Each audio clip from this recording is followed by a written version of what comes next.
Alors Dominique Régnier, vous organisez le 16 novembre prochain une grande manifestation à la Mutualité. Le progrès, c'est nous. Pourquoi ce thème? Pourquoi ce titre? D'abord, le progrès, c'est nous. Le nous est à expliquer, c'est un nous très collectif. Il ne s'agit pas de tel ou tel groupe particulier, mais bien de l'ensemble de notre société. Ce que nous faisons tous ensemble, collectivement, chacun à sa manière, entrepreneurs, salariés, chercheurs, créateurs d'entreprises, artistes aussi, responsables d'associations.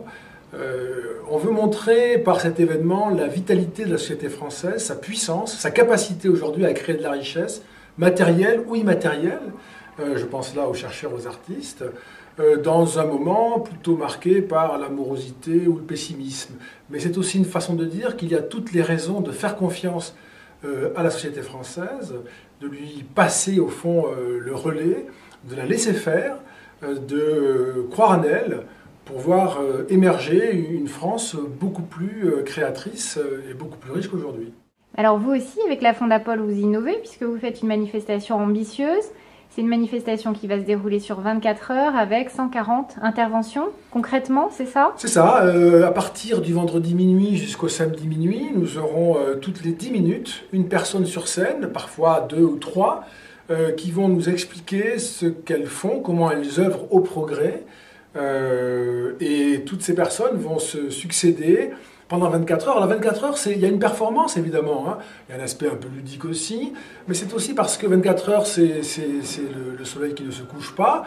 Et nous avons, c'est vrai, dans le monde entier, des Français qui travaillent, des Français qui sont actifs, à l'aise dans la globalisation, contrairement à ce qu'on dit parfois. C'est pourquoi d'ailleurs nous aurons aussi des Français en duplex, depuis Pékin, Shanghai, le Canada, ou bien même Dubaï, et des personnes qui vont se succéder pour présenter leur entreprise, présenter leur recherche, présenter leur art, présenter leur association, toutes les 10 minutes. Et donc l'association des alumni vous accompagne dans cet événement puisqu'on y convie toute notre communauté d'anciens élèves. Un petit mot pour les inciter à venir, les encourager?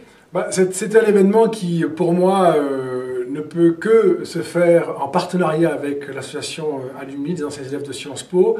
Je suis très heureux qu'on puisse réaliser cela ensemble, vraiment, parce que de mon point de vue, ceux qui ont fait Sciences Po, ceux qui connaissent Sciences Po, ne pourront que se retrouver dans cette invitation générale à la confiance, à l'innovation et au progrès que cette journée veut essayer à sa manière, fortement mais aussi modestement, d'incarner.